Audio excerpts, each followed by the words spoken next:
Guys আবার তোমাদের সামনে নিয়ে এলাম মজাদার ব্লগ নিয়ে। আগের ভিডিও দেখেছিলাম আমি ভাত আর কেক আনতে গেছিলাম, আর কেকটা নিয়ে কি হবে তোমাকে এই ভিডিওর মাধ্যমে শেয়ার করবো। আসলে কেকটা আমি ফ্রিজে ভেতরে রেখেছিলাম, তাই কেকটা বার করে প্যাকেট করছিলাম। কেকটা প্যাকেট করা হয়ে গেলে আমি এখন যাচ্ছিলাম রাজদের বাড়ি। তারপর রাজকে নিয়ে চলে এলাম আমাদের রেলওয়ে স্টেশন। আমার ডিগটা পার্কিং করিয়ে দিলাম। স্টেশনে উঠে আমরা ট্রেন লেগে ওয়েট করছিলাম। তারপর ট্রেনটা আসে, ট্রেনে চেপে পরে আমরা এরকম সুন্দর দৃশ্য দেখতে দেখতে পৌঁছে গেলাম ভাতাটি স্টেশন। ট্রেন থেকে নামতে দেখি সব এসে হাজির। তারপর চলে এলাম এরকম একটা লোকেশনে। আর এদিকে তিনটা ভাই হাই করে দিচ্ছিল। কেকটা কাটা হয়ে বলে বাবু ভাই এদিকে কেকটা বার করে নিচ্ছিল। আর হ্যাঁ, রহিম ভাই ওয়ানকে ফলো হওয়ার জন্য তাই এই ছোটখাটো আয়োজনটা করা। তারপর আমাদের কেক কাটা পর্ব শুরু হয়ে গেল।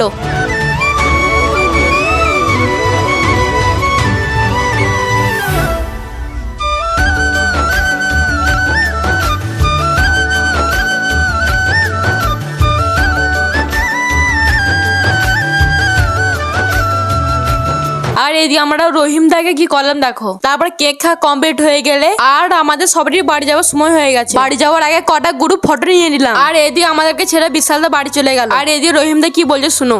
সো গাইস, রহমত ভাইকে তোমরা বেশি বেশি করে সাপোর্ট করো। রহমত ভাইয়ের একটা কিন্তু 12,000 ভিউজ গেছে। আরও তোমরা এরকমভাবে সাপোর্ট করো যেন ভিউজ এর থেকে 1 মিলিয়ন যেতে পারে।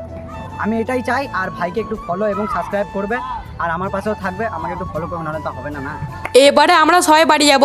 আর বাড়ি যাওয়ার সময় তখন মেক করেছে। এই দিয়ে আমরা তিনজনই ভিডিও বানাচ্ছি এত সুন্দর দৃশ্য দেখে। তো ফাইনালি গাইস আমাদের ট্রেনটা চলে আসলো। এবার চলে যাবো আমরা বাড়ি। এবার আমরা ভাতার স্টেশন থেকে ছেড়ে বেরিয়ে পড়লাম। আর হ্যাঁ, এই ভিডিওটা কেমন লাগলো অবশ্যই কমেন্ট করে জানাবে।